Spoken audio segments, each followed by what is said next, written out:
जगतसिंहपुर जिला रघुनाथपुर ब्लॉक अंतर्गत बसंता ग्रामर चित्तरंजन साहाणी जे कि जड़े प्रख्यात ओडिसी नृत्यशिल्पी आउ तांकर परिवार कहले बापा माँ समेत दुई भाई आउ दुई भौणी।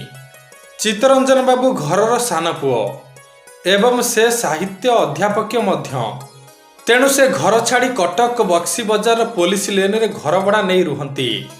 आउ से अनेक थर महाप्रभु जगन्नाथଙ୍କ पाखरे नृत्य परिवेषण करिसंती। से महाप्रभु को तांको हृदय रे सर्वदा साहित्य रखिथांती। केबे हेले से ठाकुर को पाखरु दूरे दियंती नाही। हेले समयर कालचक्र रे एते बड़ विपदटी आसी कबाट ठक ठक कला जे जहा थिला चित्तरंजन बाबू पई एको कालर राती। कथाटी पाखापाखि 20 वर्ष तलर। हेले एबे भी से कथा मने पड़िले छाती भितर गोटे सिंहरण खेली जाउछि।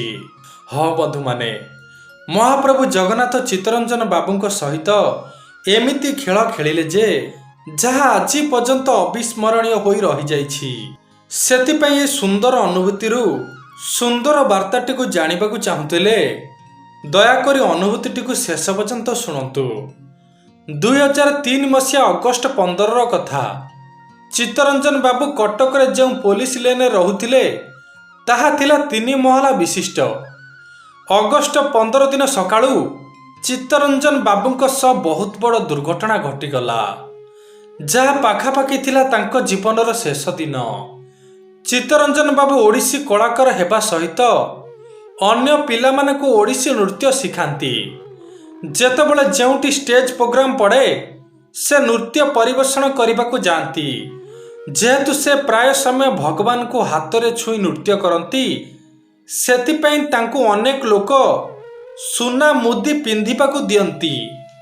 कारण महाप्रभुଙ୍କ श्रीअंग स्पर्श रे मुदीटी आच्छादित होईगले लोक मानकर मंगल हुए। सेतिपई नृत्य सरीगला परे जिए मुदी देइथांती से आसी चित्तरंजन बाबूंक हाथरू मुदी नहीं जाती। सेपरी चित्तरंजन बाबूंकर जड़े माउसी पुओ भाईंकर सुना दुकानटीए थाए। आउ से प्रत्येक वर्ष गोटे मुदी पिंधिबाकु देइथांती।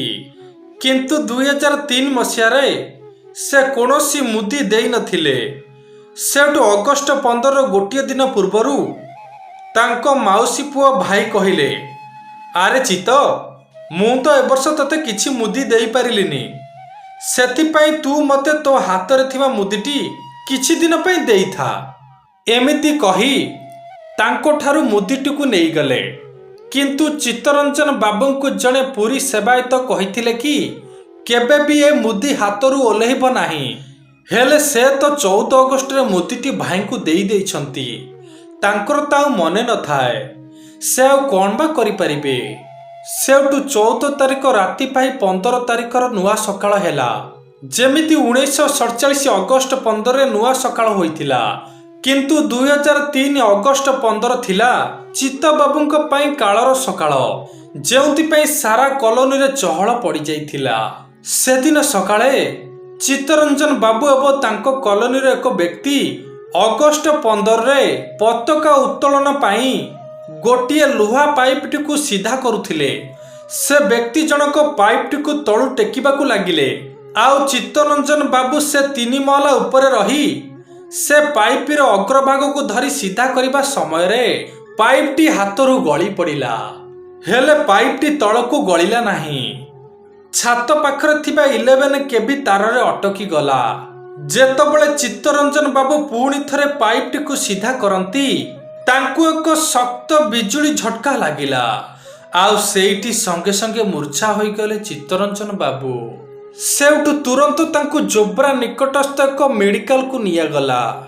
तापरे डाक्तर देखि कहिबाकू लागिले रोगीटी मृत्युवरण करि सारिछि, किंतु आपण चाहिले बड़ मेडिकल को नहीं देखाई परिबे। तेणु कॉलोनी लोकमानक मनरे द्वंद्व सृष्टि हेला। आउ सेमाने कटकर डॉक्टर रेवती दास मेडिकल को नेकी गले। सेठी चिकित्सा करिबा परे जना पड़िला कि रोगीटी मरणर शेष समय रे गति करुछि। रोगी देहरु भेंटिलेटर काढ़ीदेले से मरीजिब। किंतु समस्ते प्रख्यात डाक्तर सनातन रथंकु ଅପେକ୍ଷା କରିଥାନ୍ତି। କାରଣ ସେ ଜଣେ ଭଲ ଓ ବିଜ୍ଞ ଡାକ୍ତର। ସେ ଆସିଲେ କିଛି କାଳେ ଚମତ୍କାର ହୋଇପାରିବ, ସେଇଥିପାଇଁ ତାଙ୍କୁ ସମସ୍ତେ ଅପେକ୍ଷା କରିଥାନ୍ତି। ହେଲେ ସନାତନ ରଥ ସାର୍ ଆସିବା ପୂର୍ବରୁ ଅନ୍ୟ ଡାକ୍ତରମାନେ ରୋଗୀ ମୃତଦେହ ନେବା ପାଇଁ ଆମ୍ବୁଲାନ୍ସ ବ୍ୟବସ୍ଥା କରେଇ ସାରିଥିଲେ।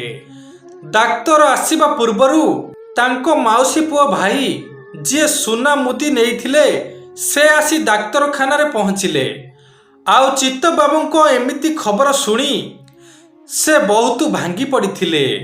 ହେଲେ ଯେଉଁ ମୁଦିଟି ନେଇଥିଲେ ସେ ମୁଦିଟି ଚିତ୍ତବାବୁଙ୍କ ହାତରେ ପିନ୍ଧେଇବାକୁ ଜିଦ୍ ଧରିଲେ। କିନ୍ତୁ ସେ ତ ଆଇସିୟୁରେ ଥିଲେ, କେମିତି ବା ମୁଦି ପିନ୍ଧେଇବେ?